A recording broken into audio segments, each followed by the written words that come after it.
Okay, mayong gabi sa lahat. Mayong gabi.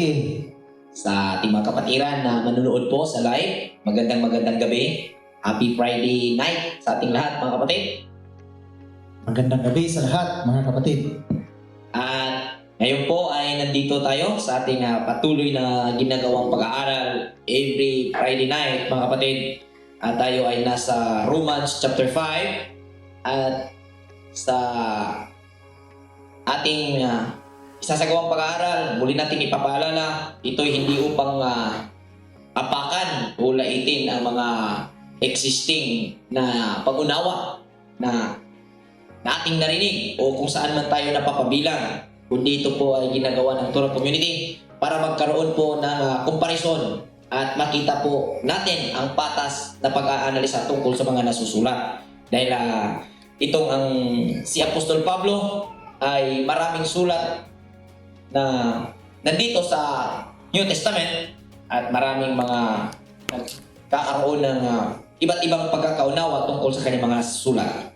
So, huwag nating patagalin mga kapatid, simulan na natin ang ating isasagawang pag-aaral at buksan natin ang panalangin. Ating hiling kay Brother Elder Peter. Tayo po'y manalangin mga kapatid. Ama namin mga pangyarihan, Ama ka ng mga ninuno namin, ni Abraham, ni Isaac, o ni Jacob. Aba, nining kagabhiyon kami ng Aliyah na uligan kami sa mong pagtuon, mahayagan kami sa among pagtuon diha sa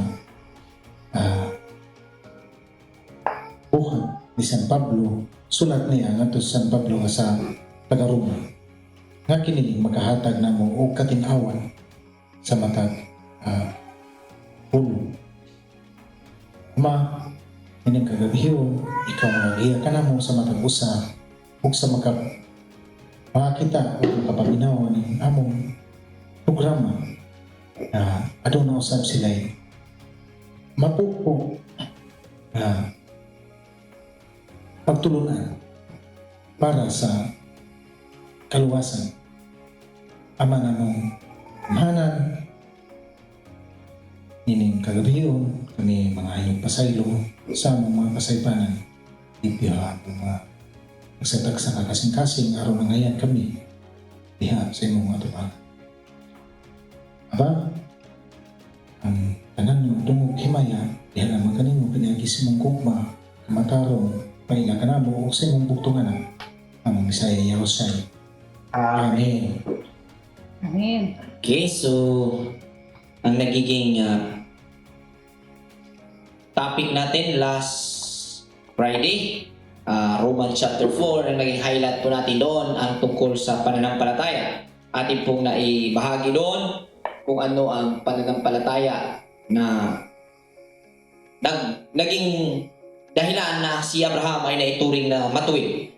At na-found out natin doon sa ating natalakay na ang pinanampalataya niya ay ang Elohim at ang Elohim ay yung nasa sa loob ng kanyang pagkatao o sa kanyang mismong sarili na kung saan ito yung nature na nasa bawat individual na nakakapag-determina sa mga bagay-bagay na kung tawagin sa modernong panahon natin, ito ay ang common sense. Ito yung boses ng Elohim na kung saan naghahayag kung ano ang tama at mali. Amen. Okay? So, start po natin ang Romans chapter 5 verse 1 hanggang verse 5. Okay? Verse 1, continuation po ito.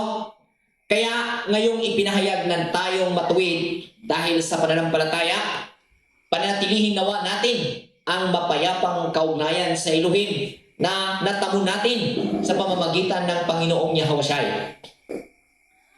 Dahil nanampalataya tayo sa Kanya, nabuksan ang daan para sa pagtanggap tayo o makatanggap tayo ng walang kapantay na kabaitan na tinatamasan natin ngayon. Magsaya rin tayo dahil sa pag-asang tumanggap ng kaluwalhatian mula sa Elohim. Hindi lang iyan, magsaya rin tayo habang nagdurusa Dahil alam nating ang pagdurusa ay nagbunga o nagbubunga ng kakayahang magtiis. Ang kakayahang magtiis naman ay pagsang-ayon ng iluhim. Ang pagsang-ayon ng iluhim ng pagsang-ayon ng iluhim ay ng pag-asa. At hindi mabibigo ang pag-asa natin dahil ang ating puso ay pinuno ng iluhim ng kanyang pag-ibig sa pamamagitan ng banal na Espiritu na ibinigay niya sa atin. So ito yung sulat ni Apostol Pablo na kanyang ipinadala sa Roma, no? So continuation nga po ito at ang ginawa po natin chapter by chapter po natin itong tinalakay. So ang ating pong tingnan ngayon kung ano ba yung point ni Apostol Pablo habang kanyang isinulat ang mga aral na ito sa Roma. At ang kadalasan na nangyari, no, pag nagbasa sa mga sulat ni Apostol Pablo, minsan ang iba inangkin na ito'y sulat para sa kanila, hindi lubos na inunawa kung para saan itong sulat na ito at ano ang naging sitwasyon, bakit sinulat ni Apostol Pablo ang mga aral na ito. So, ang point po natin, para atin pong masabi at maiugnay po natin ang ating pananampalataya sa standing ni Apostol Pablo. Ang isa sa pinakapunto kung bakit natin pinag-aralan ang mga existing na sulat na ito, para alamin kung ano ang kanyang estado sa kanyang pananampalataya. Dahil dito, marami po ang naguluhan sa kanyang sulat. So alamin po natin sa pamamagitan ng kanyang sulat, atin pong ianalisa kung ano ba talaga ang kanyang estado sa pananampalataya. Ano ba ang katayuan? Ano ba ang kanyang kabuuhang standing tungkol sa pananampalataya niya sa Elohim? At yan ang ating i-aanalisa sa kanyang mga sinusulat.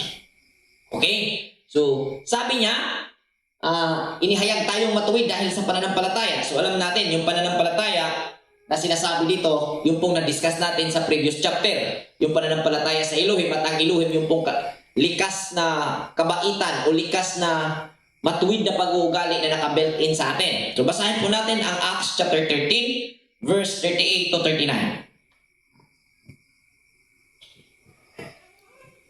Mga Gawa chapter 13 verse 38 to 39. 38 to 39.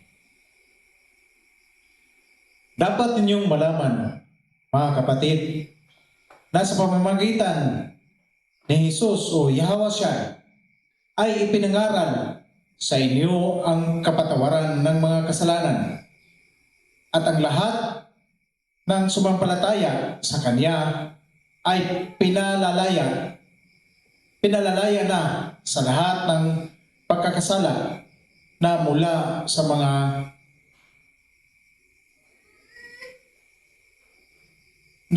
mga ito at hindi kayo kayang palayain ng kautusan ni Moises. Okay. So, ang nagpalaya yung pananampalataya na itinuro ni Yahweh, hindi yung kautusan, yung batas. Yung batas na isinulat ni Moses. At muli kong ipapaalala, ang batas ay hindi po ito ginawa para ang tao ay maituring na matuwid. Ginawa po itong batas para ang taong hindi namuhay sa matuwid o sumuway sa matuwid na pamumuhay ay maparusahan at makilala siya ay lumabag nito. So, yun po ang nililinaw ni Apostol Pablo at yun din po ang kanyang punto sa doon sa book nung siya po ay nagsulat o isinulat ng ang kanyang kasaysayan o ang kanyang mga nangyari nung nasa kasagsagan po siya ng paglilitis. Okay? Sa verse 2, dahil nanampalataya tayo sa Kanya, nabuksan ang daan para makatanggap tayo ng walang kapantay na kabaitan. at tinatamasa natin ngayon. Magsaya rin tayo dahil sa pag-asang tumanggap ng kaluwalhatian mula sa Elohim. So yung kaluwalhatian na tinanggap nila o tinanggap na sinasabi niyang tinanggap natin, ito po yung pangunawa na kung saan hindi po sa pamamagitan ng batas o sa pamamagitan ng existing na mga batas maituwid ang tao, kundi sa pamamagitan ng pananampalataya. At ang pananampalataya, yung paniniwala, yung pagsisikap, yung paniniwala doon sa mabait or matuwid na pag-uugali na nasa loob ng bawat tao. At ito'y pinagsisikapan ng taong matuwid o taong sumusunod at umiibig sa kabutihan, pinagsikapang magawa ang dikta ng matuwid na pag-uugali na nasa bawat persona. Okay? Sa Ephesians chapter 2, verse 14, kukunin din natin itong punto dahil sinulat din niya ito na may kalakip na magkagaya ng kagaya ng kanyang ipinaliwanag dito sa mga taga-Roma. Sa verse 14, sapagkat si Yahweh siya ay ang Misaya, mismo ang nagbigay sa atin ng kapayapaan dahil pinag-isa niya ang mga Hudyo at mga Hintil sa pamamagitan ng kaniyang katawan. Hiniba niya ang pader ng alitan ng naghihiwalay sa atin. Okay. So ang punto dito, sa pamamagitan ni Hawashai, sa pamamagitan ng kanyang ipinangaral na pangunawa tungkol sa kasulatan o tungkol sa utos, yung tamang kahulugan nito na kanyang ipinaliwanag doon sa kanyang kapanahunan, ang naggiba o ang alis doon sa separate na pader sa Hudyo at sa hindi Hudyo, sa tuli at sa hindi tuli. Dahil noong unang panahon po mga kapatid, iba po ang turing ng mga Hudyo sa mga hindi Hudyo. Iba po ang turing sa mga tuli at sa mga hindi tuli. So, kinilala nilang mababang uri or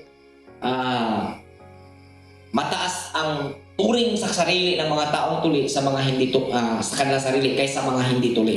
So, giniba ni Misaya o ating tingnan nung kanyang ipiniliwanag na hindi tama yung existing na pangaral o ipinangaral ng mga Pariseo.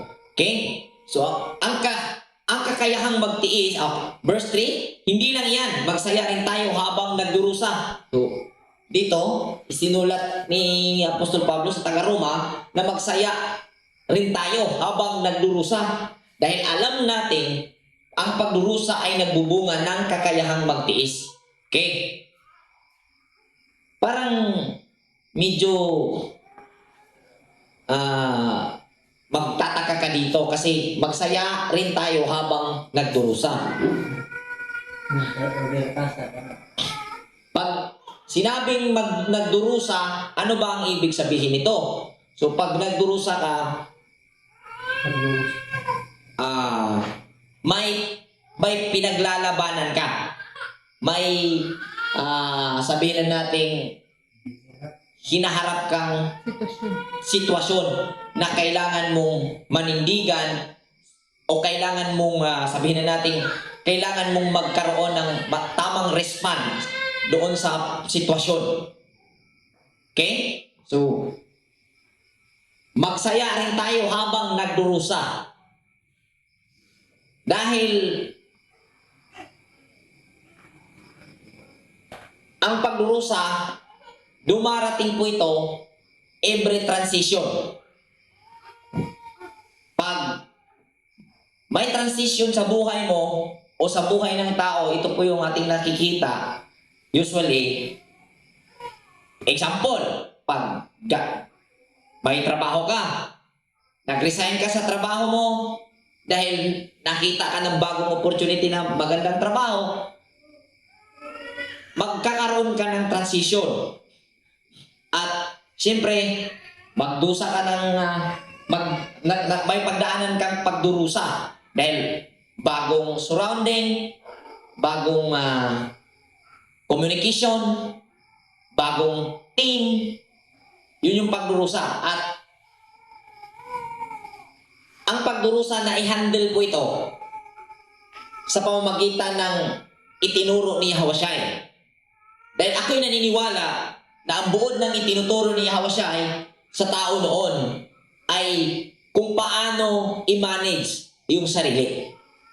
Yun po yung buong paniniwala ko kung paano pong i-handle ng tao ang kanyang sarili upang harapin ang kanyang journey sa buhay. Okay? So, dahil alam natin na ang pagdurusa ay nagbubunga ng kakayahang magtiis. So, pag nasa pagdurusa ka at nalagpasan mo ito, ang kasunod na mangyari, pag may mararanasan ka ulit na pagdurusa, hindi ka na nagugulat, alam mo at may kakayahan ka ng magtiis. Pag sinabing nagdurusa, ito po ay sabihin na natin lumala na pinaglalabanan mo pa. Pero pag sinabing may kakayahan kang magtiis, na unawaan mo na at handa kang palipasin ito. Okay? Pag sinabing nagdurusa ka, ibig sabihin malabo sa iyong parte ang kung saan ka tutungo. Pag sinabing nagdurusa, parang aatras ka o aabante. Yun po yung definition sa akin. Ang dating sa akin pag sinabing nagdurusa. Kumbaga pag nagdurusa ka, di mo lubos na unawaan kung ano ang kahihinatnan sa unahan. Pero pag sinabing magtiis, ibig sabihin dumaan ka na ng pagdurusa at naunawaan mo na ang pagdurusa. At pag nagkaroon ka ng panibagong sitwasyon na kailangan mong lutasin o kailangan mong mapagtagumpayan, hindi na pagdurusa ang iyong mararamdaman, kundi may kakayahan ka ng magtiis. Okay po ba? Amen. Sa mga nakaalala po, sa Torah, ang sabi po sa Torah, sa Exodus chapter 24, kung di ko nagkakamali, iniutos po ni Moses, sa sulat ni Moses, na mga Israelita ay magkaroon ng pananim sa lupain ng Kanaan sa kanilang pagdating. Sa unang anihan po nito, unang taon, pangalawang taon, hanggang pangatlong taon, bawal po nila itong kunin. Amin po ba? Hayaan nila itong hindi nila po ito kukunin at aanihin. Kung atin po itong tingnan sa literal na pananim, para bang nagsasayang or hinahayaang malaglag yung mga bunga. So, kung ating titingnan, medyo hindi po ito realidad. Dahil usually pag ang isang magsasaka, dumating na yung araw ng harbisan, ito na yung pinaka masayang araw ng mga maramdaman ng mga magsasaka. Amin po ba? Amen. Kaya pag sinabing wag anihin, ito po yung sulat na kailangan nating sisirin upang tingnan po ang malalim na punto, dahil hindi po realidad na kung ating titingnan ang mga magsasaka ay wala pong ibang hinihintay na araw habang sila po ay ng pananim. Yung pong araw ng pamumunga ng kanilang tinatanim. So, hindi realidad na hanggang 3 o 4 na taon na namumunga na hindi ito kakainin. Amin po ba? Amen. So, kung titingnan po natin ito espiritual, ito po yung mga panahon na kung saan may ginagawa ka na journey o dyan sa journey natin may ginagawa ka o sa bawat isa sa atin may ginawa tayo sa buhay ba na hindi mo kaagad nakukuha ang benepisyo nito. Amen po ba? Una, pangalawa, pangatlo, hindi pa yan. Doon sa panglima at pang-anim, doon pa makukuha. So, ibig sabihin, sa transition period, sa panibagong nauunawaan mo o panibagong impormasyon na dumating sa iyo, magkakaroon ka ng pagdurusa. Kaya, pag nalampasan mo na ito, may kakayahan ka ng magtiis. Amen? Amen. Amen. So yan po ang punto ni Apostol Pablo doon sa mga taga-Roma na ang mga tao doon ay ginapang po ng mga Hudyo dahil ang mga Hudyo dito inunahan nga to si Apostol Pablo para sa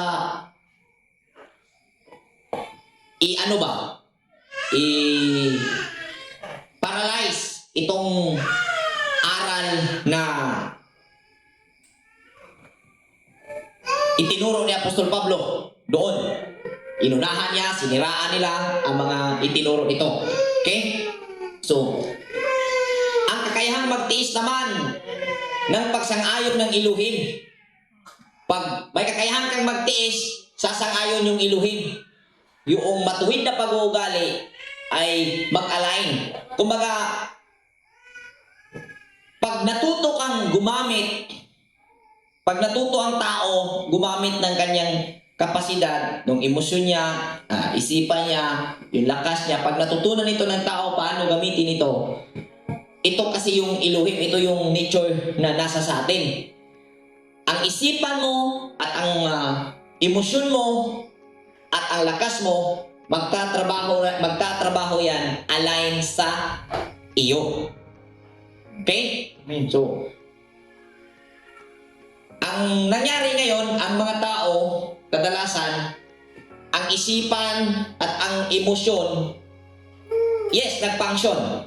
Pero, kumikilos ito at gumagalaw ito, kumbaga nagtatrabaho ito, hindi align para sa iyo o para sa tao, kundi ito ay kumikilos na umaandar ito na nagdulot ng paghihirap. Ano ang nangyari? Bakit nagkaganon? Dahil ang tao ay hindi nagkaroon ng sapat na kaalaman kung paano gamitin ang mga ito. Kaya may nasusulat sa Osias, chapter 6, verse 4 o 4 verse 6, parang ganon. Ang kanyang bayan, sabi doon, ang bayan ko ay nangagpahamak dahil sa kakulangan ng kaalaman. So, ang kaalaman po na tinutukoy dito ay hindi po sa pag-memorize sa mga verses, Brother Peter. Ito ay tumutukoy sa kaalaman kung paano gamitin ang isipan at ang kapasidad ng tao. Okay? Ang pagsang-ayon ng iluhin ay ng pag-asa. So, pag nagtagumpay ka dito sa transition, may pagdurusa, matuto kang magtiis. Magkakaroon ka ng patience. At pag may patient ka na, ang iyong isipan at ang iyong lakas at ang iyong emosyon magtatrabaho para sa iyo. Ito yung nakita kong pangunawa na isinishare ni Apostle Paul sa mga taga-Roma. Na, ulitin ko, pag sa transition, nagtagumpay ka, respond ang ginawa mo, hindi react, sa sitwasyon na nasa harapan mo, matuto kang may kakayahan kang magtiis. Pag may kakayahan kang magtiis, ang Elohim ay magsasang-ayon sa iyo at ang Elohim dito ay ito po yung buong capacity, itong perfect capacity ng tao, ng human being. Itong ating capacity, itong lakas, emosyon at ang ating isipan. magtatrabaho ito ng may pagsang-ayon. Ito po yung nakita ko, sinabi ni Apostol Pablo, ito yung naunawaan ko. So, sabi niya, at ang kakayahan namang magtiis ay pagsang-ayon ng Elohim, at ang pagsang-ayon ng Elohim ay magbubunga ng pag-asa. So, pag sinakayunan ka na ng iyong itong emosyon at isipan mo magtatrabaho na para sa'yo, mauunawaan mo ang pag-asa. Dahil ang pag-asa mismo, mauunawaan mo, ikaw mismo yan. Amen. Okay? Ibig sabihin, mauunawaan mo ang iyong buong pagkaikaw. So, at hindi mabibigo ang pag-asa natin dahil ang ating puso ay pinuno ng Elohim ng kakayahang ng kanyang pag-ibig at sa pamamagitan ng banal na espiritu na ibinibigay niya sa atin. Okay? So, verse 6, sa katunayan, noong mahina pa tayo, namatay si Yahushua sa itinakdang panahon para sa mga di makadiyos. Bihirang mangyari na may handang mamatay para sa isang matuwid na tao. Baka mayroon pa para sa isang mabuting tao. Okay? Verse 8, pero ipinakita sa amin ng Elohim ang kakayahang ang kanyang pag-ibig sa ganitong paraan. Namatay si Yahushua para sa atin habang makasalanan pa tayo. At dahil ipinahayag na tayong matuwid sa bisa ng kanyang dugo, mas makakatiyak tayo na makaliligtas tayo sa pamamagitan niya mula sa puot ng Elohim. So, dahil kung noong mga kaaway pa tayo ng Elohim ay naipagkasundo na tayo sa kanya sa pamamagitan ng kamatayan ng kanyang anak, lalo pa nga tayo makakatiyak ngayong nakipagkasundo na tayo na maliligtas tayo sa pamamagitan ng kanyang buhay. Nagsasaya rin tayo dahil sa kaugnayan natin sa Elohim sa pamamagitan ng ating Panginoong Yahushua na naging daan para maipagkasundo tayo sa Elohim. Okay? So, dito sa 1 Peter chapter 4, verse 12 to verse 13, basahin po natin. 1 Peter chapter 4, verse 12 to 13. Mga minamahal, huwag na kayong magtaka sa mabibigat na pagsubok sa inyong dinaranas na para bang ito'y di pangkaraniwan. Verse 13, sa halip, magalak kayo sa inyong pakikibahagi sa mga paghihirap ni Yahushua upang maging lubos ang inyong kagalakan kapag mahayag na ang kanyang kaluwalhatian. Amen. So, second verse, Santiago, James, chapter 1, verse 12. Sa verse 12 ng Santiago, pinagpala ang taong nananatiling tapat sa kabila ng mga pagsubok sapagkat matapos niyang malampasan ang pagsubok, tatanggap siya ng gantimpala ng buhay Amen. na ipinangako ng Panginoon sa mga umiibig sa Kanya. Ayun, yun po yung definition ng pag-asa. Pag may pag-asa ka, naunawaan mo yung pag-asa, matatanggap mo. Okay, so verse,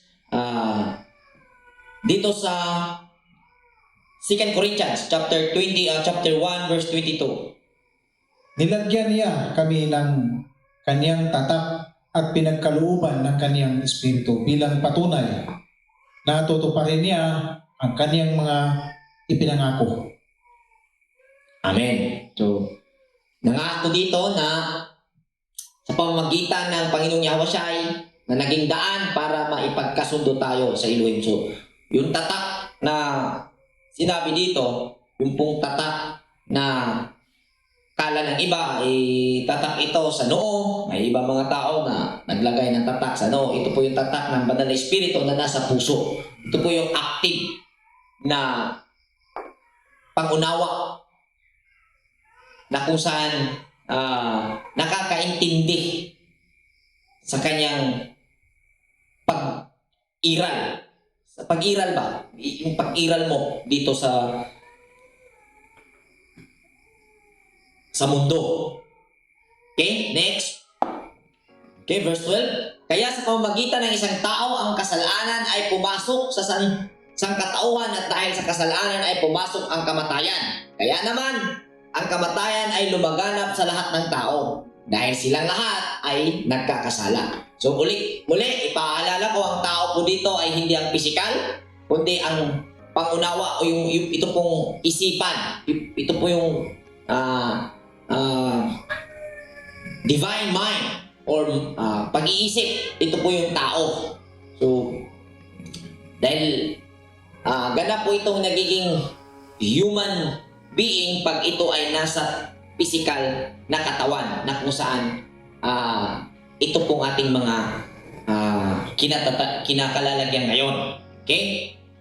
Dahil silang lahat ay nagkasala. So, nagkasala sa magitan ng isang tao, yung pong Adam.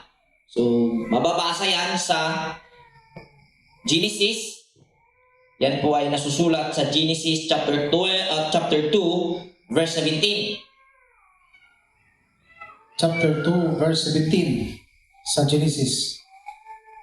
Maliban sa bunga ng punong kahoy na nagbibigay ng kaalaman tungkol sa mabuti at masama, huwag na huwag mong kakainin ang bunga iyon, sapagkat sa araw na kainin mo iyon ay mamamatay ka. Okay. So, ito pong sinabi dito, ito po yung utos. Ito po yung utos na kung saan pag sinuway po ito, dumating po ang kasalanan. At ang kasalanan nga ay mamumunga ng kamatayan. Yan po ay nasusulat din. So sa verse 13 ang sabi, nasa sangkatauhan na ang kasalanan bago pa nagkaroon ng batas po ito, hindi po ito kautusan. Bago po nagkaroon ng kautusan, nasa sangkatauhan na ang kasalanan bago pa nagkaroon ng kautusan. Hindi po ito kautusan, batas po ito. Dahil kung titingnan po natin sa Genesis chapter 2, ibinigay nga po ang utos, wala pang kasalanan, sina Adam. So, kaya nang nabasa kanina, utos po yun. At ito po yung hindi naintindihan na nagiging komplikado dito sa sulat ni Apostol Pablo. Una na po yung nasa katauhan ng kasalanan bago pa nagkaroon ng batas. So, nung ibinigay ang utos, dumating ang kasalanan dahil hindi nga ito nasunod. Nung dumating ang kasalanan, dumating ang batas. Okay? Dahil sabi dito, pero walang nahahatulang nagkasala kapag walang kautusan. So, ang translation dito, parehas kautusan at pag hindi mo ito inanalyze ng mabuti, maguguluhan ka. Dahil ang basis po natin sa Genesis 2, wala pa pong ginagawang kasalanan sina Adam, mayroon na pong utos. May utos na po. Pero pag sinabi niya dito, nagkaroon ng ano po yung utos? Una, nandyan na yung pagkakasala. Parang nagkaroon ng magulong pagkasabi. Pero pag iyong na-i-differentiate ang utos at ang batas, mauunawaan mo. Dahil kung ating titingnan, bago pa nagkasala ang tao, nandyan na ang utos. Dahil pag wala ang utos, walang magawang kasalanan. So, una ang utos, sunod, pag hindi ito sinunod, ang utos, pag nilabag ito, ay magkakaroon ng kasalanan. At pag nandyan na yung pagkakasala, ginawa ang batas para hindi ang tao magpatuloy na mamuhay na makasalanan. So, yan po ang purpose. Tingnan po natin na maigi. Amen. Una po yung utos. Nung dumating ang utos, ibinigay ang utos, sinuway. O hindi nasunod. Nung hindi nasunod, automatically identify po yon na kasalanan. At nung nandyan na ang kasalanan, dahil mahal tayo ng Panginoon, ginawa po ang batas para ang tao ay hindi magpatuloy na mamuhay na makasalanan. So, ang nangyari dito sa New Testament, ang nangyari sa panahon nila, ang batas, ang naging batayan ng mga tao para ituring na matuwid. Okay? Gayon din sa ating panahon ngayon. Ang batas, ang nagiging batayan para ang tao ay ituring na matuwid. Ganito po yan. Pagka ang batas ang maging basihan na ikaw ay ituring matuwid, marami pong sumusunod sa batas na hindi po nagmumula sa puso. Sinunod nila ito dahil batas. Dahil batas. Amin po ba? Amen. Hindi po sa likas na pag-uugali o sa bukal sa kalooban na gumawa siya sa mga bagay-bagay, kundi ginawa niya ito dahil batas. So hindi po iyan ang hinanap ng Panginoon. Yan po ang nangyari sa panahon ni Apostol Pablo at ito ang nilalabanan ni Apostol Pablo. Dahil ang batayan, pag ikaw ay sumunod sa batas, ituring kang matuwid. Hindi yan ang pattern na nangyari sa panahon ni Abraham. Dahil ang batas walang ibang purpose kung kaya't ginawa ang batas. Dahil nakita na ang tao ay naging makasalanan. Nung gumawa ang tao sa paglabag sa utos, ginawa ang batas para maparusahan ang lumabag sa utos. Amen. Okay? Ganyan po ang nangyari. So, sabi dito, dahil nasa sangkatauhan na ang kasalanan bago pa nagkaroon ng batas po ito. Klaruhin ko po Dahil nasa sangkatauhan na ang kasalanan bago pa nagkaroon ng batas. Hindi po ito kautusan. Dahil ang basis po natin, ulitin ko, nasa Genesis. Wala pang ginawang kasalanan o wala pang paglabag na nagawa si Adam at Eve, nandyan na po ang instruction. Pag sinabing instruction, huwag kang kakain sa puno, makakain mo ang lahat ng bunga ng punong kahoy maliban sa isang puno na nagbibigay kaalaman, yun po ay utos. Pero nung nalabag nila ito, pagdating sa Genesis chapter 3, binigyan na po sila doon ng parusa, maparusahan ang babae, maparusahan ang lalaki, maparusahan ang ahas. Yun na po yung batas. Dahil ang batas ay magpaparusa. Hindi po siya ginawa para gawing matuwid ang tao. Ang utos po, ang batayan, kung ito ay iyong pananampalatayanan, ang magiging pamamaraan para ikaw ay maituring na matuwid. Okay?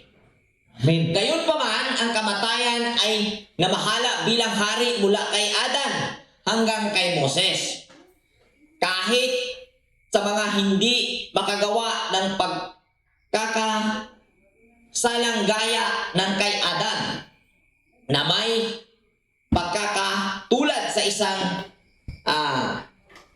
na darating. So, may ibibigay lang akong palaisipan dito, no? May mga maraming mananampalataya kadalasan naniniwala na muling mabubuhay. Although ano po ito ng kamatayan, may pagkabuhay muli physically ang lahat. At ang sabi dito ni Apostol Pablo, ang kamatayan ay namahala bilang hari mula kay Adan hanggang kay Moses. So pasok po sa timeline dito si Abraham, Isaac at Jacob at ang 12 tribes at ang iba pang mga propeta na hanggang sa panahon ni Moses. So pag sinabing hari mula kay Adan, naghari yung kamatayan na mahala, ibig sabihin, sa muling pagkabuhay, kung ating ipapairal yung pangunawa ng may pagkabuhay muli sa pisikal, ay hindi mabubuhay ang mga patriarka. Okay? Kaya hindi po gayon ang tamang pagkaintindi sa usaping kamatayan. So ang kamatayan na tinutukoy dito ay hindi po tumutukoy sa kamatayang pisikal. Dahil kung ating titingnan, hanggang po ngayon, dahil hindi po ngayon panahon ni Moses, sabi nga ng iba, hindi na ngayon kapanahonan ni Moses, kung ang kamatayan dito ay kamatayang pisikal pa ang tinutukoy, wala na sanang kamatayan. O hindi na nga sana namatay yung mga sumampalataya kay Kristo. Pero bakit namatay? Dahil ang kamatayan na sinasabi dito sa verse 14 ay hindi po ang kamatayang pisikal, kundi ang paghihirap na naging bunga sa paglabag sa utos. Amen. Okay. Sana malinaw ito ito yung pinaka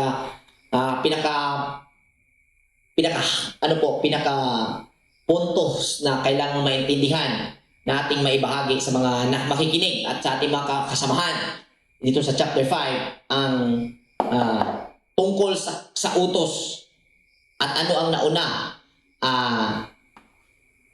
utos ba at batas. So utos po ang una, at nung sinuway po ito, identify na kasalanan, at nung nandyan na po ang kasalanan, ginawa po ang batas para ang tao ay hindi magpatuloy sa pamumuhay na makasalanan. Okay, next.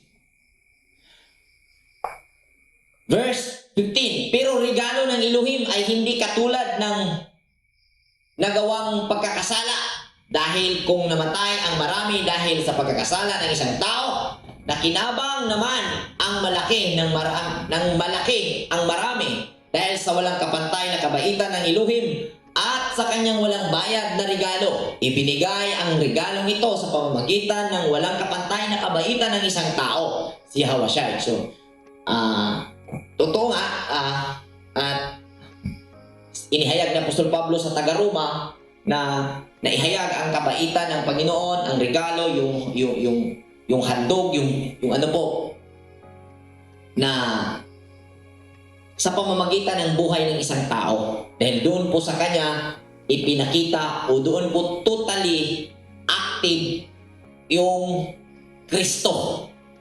Yung Kristo po ay hindi si Jesus literally. Yung Mashiach po ay hindi po yung physical na tao na anak ni Jose at Maria. Ang Kristo po doon, yung pong kumikilos na karunungan sa kanyang pagkatao na kung saan naghahayag ng buong kalwalhatian ng Elohim. Ibig sabihin, doon po sa pagkatao niya, doon sa physical na katawan na yon, nagiging active ang buong energy o ang buong itsura ng tao na ginawa ayon sa itsura ng Elohim. Doon po sa kanya nagiging active. So, isa pa, ang pakinabang mula sa walang bayad na regalo ay ibang-iba sa resulta ng pagkakasala ng isang tao. Dahil sa isang pagkakasala, nahatulang may sala ang lahat ng tao. So, pero dahil sa regalong ibinigay matapos ang maraming pagkakasala, na ipahayag na matuwid ang maraming tao. So, noong naihayag ni Isaiah ang tamang kahulugan ng kasulatan, at yung pong binasa natin kanina, binasa ni Brother Peter, na nabasag ang namagitan na pader sa tuli at hindi tuli. Yun po mga kapatid. So, verse 17, kung dahil sa pagkakasala ng isang tao ay naghari ang kamatayan, sa pamamagitan naman ng isang tao, si Hawashai ay mabubuhay at mamamahala bilang hari ang mga tumatanggap ng walang kapantay na kabaitan at walang bayad na regalo ng katuwiran na saganang ibinigay ng Elohim. So, basahan po natin ang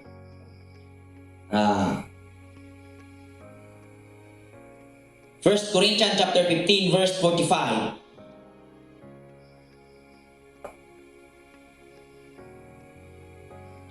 Unang Korinto 15 kapitulo 15 bersikulo 45. Ito ang nasabi, verse 45.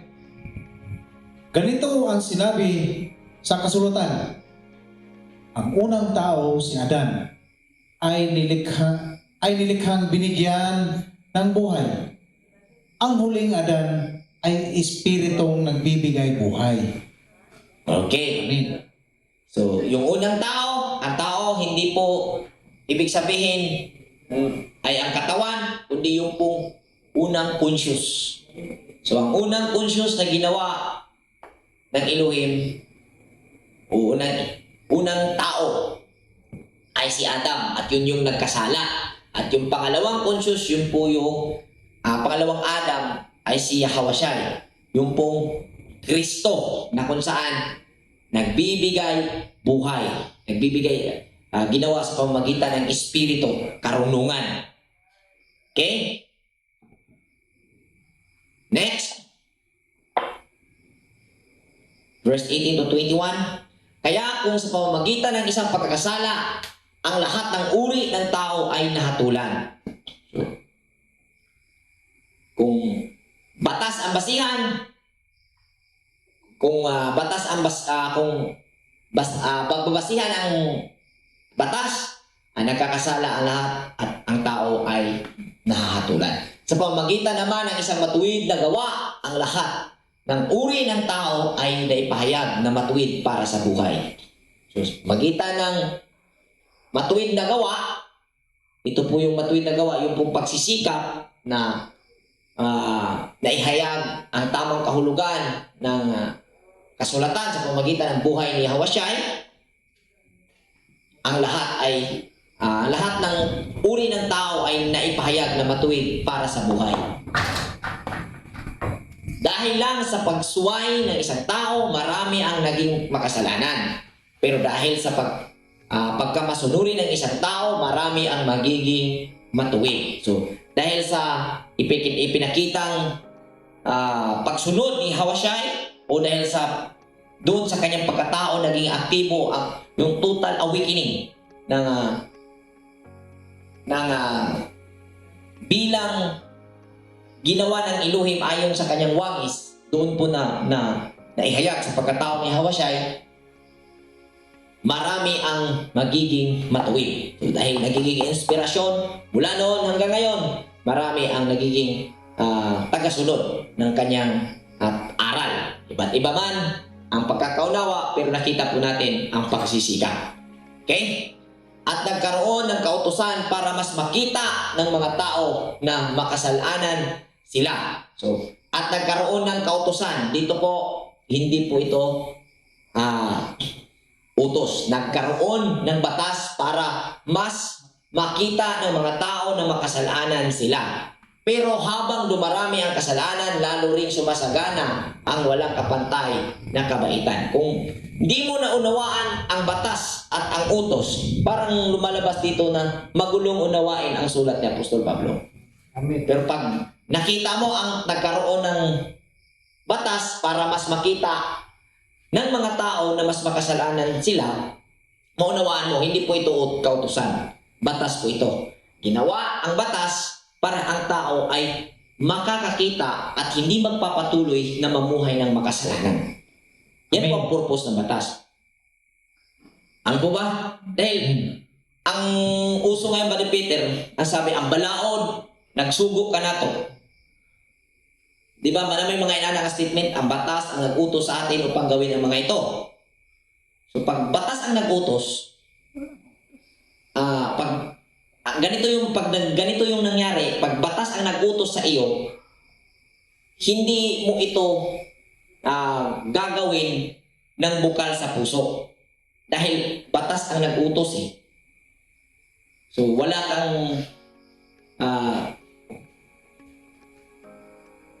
sabihin na natin, hindi mo pwedeng suwayin, kailangan mong gawin. Dahil batas yung nag-utos. Dahil pag sinabing batas, hindi pwedeng yung suwayin. Pero pag sinabing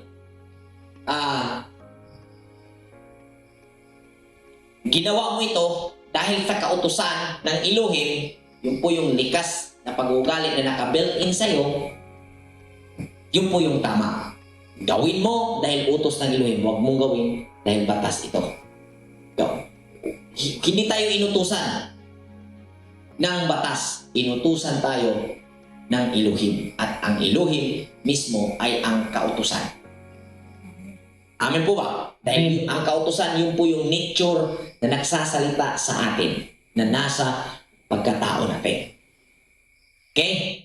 So, bakit para kung paanong maghari ang kasalanan kasama ng kamatayan, makapaghari din ang walang kapantay na kabaitan ng may katuwiran at mabuksan ang daan tungo sa buhay na walang hanggan sa pamamagitan ni Hawashai na ating Panginoon. So, basahin po natin ang Galatia chapter 3 verse 19. Ito.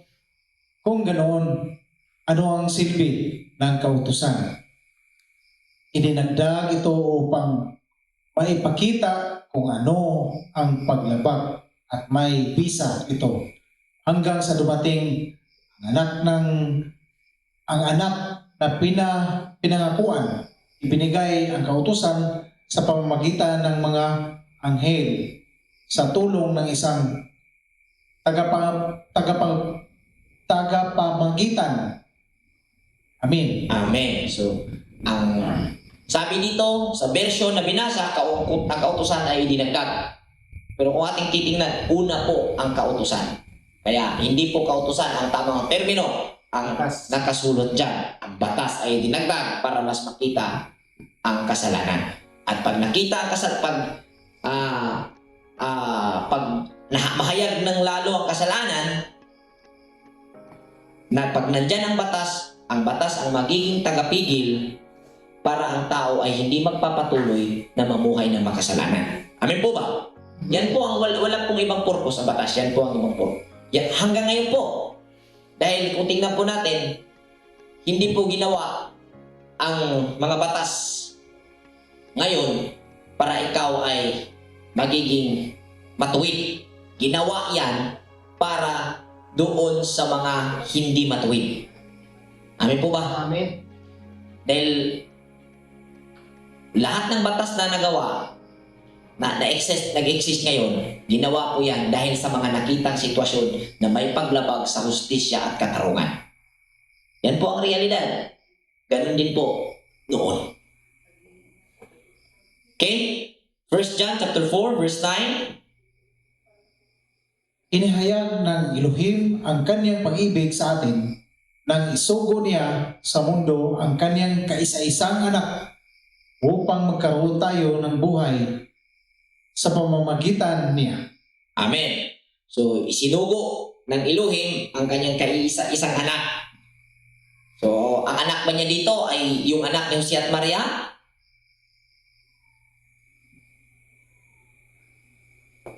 Amen? Anak ba ni Jose at Maria ang anak ng Panginoon dito? Dahil mayroong mga kaunawaan na hindi daw nagkaroon ng sexual intercourse. Base daw sa nasusulat na hindi naman inaanalisa, hindi daw nagkaroon ng sexual intercourse si Maria at Jose at nagbuntis nitong naging Yahweh siya. Paano nangyari ito? So, mayroon po tayong topic niyan na nasa YouTube at pwede po niyong tingnan. So, ang anak mo dito na tinutukoy na pumunta sa sanlibutan, ang sanlibutan dito, ito po yung buong consciousness. Ang consciousness po ito. Dahil wala pong creation na ma-recognize ang tao kung unconscious po siya or wala po siyang malay. Ang kamalayan po ay ang sanglibutan, hindi po ang existing na mga bagay na nakikita natin na nai-interpret ng ating kamalayan. Wala pong nilikha kung wala po ang kamalayan. Tingnan niyo po, ang taong walang kamalayan, hindi po niya na-identify ang mga bagay. Amen. Amin po ba? Amen. Kaya, ang lahat ng yan, ang lumikha po niyan, ay ang kamalayan. At yan po mismo ang Elohim. Amen. Okay? At ang sabi, ipinadala ng Panginoon ng Elohim ang kaisa-isang anak po dito. Ito po yung Kristo. Ito po yung magaganap sa tao na mauunawaan ang kinakaharap niyang sitwasyon. At pag hindi ka nakapag-respond ng tama, mamamatay ito. At pag namatay ang Kristo na ito, itong dumarating sa iyong kaisipan kung paano mo mapapaganda ang iyong buhay. Pag namatay ito, magkakaroon ka ng realization. At sa paraang ito, ganito ka po iniligtas ni Kristo. Ang Kristo po ay hindi ang anak ni Jose at Maria na pisikal, kundi yun pong espiritual na kumikilo sa kanya, at nung namatay siya, doon po unti-unting naunawahan ng mga tao ang kanyang ipinangaral at ipinaglalaban, at nabuhay ang Kristo sa kanilang pagkatao. At maging sa atin ngayon, buhay at bumabalik si Kristo sa ating pagkatao pag lubos nating naunawaan ang ating pagkatao. Amen. So dito po nagtatapos ang ating pag-aaral sa Romans chapter 5. Magandang gabi sa ating lahat. Shalom Aleichem. Alaikum Shalom.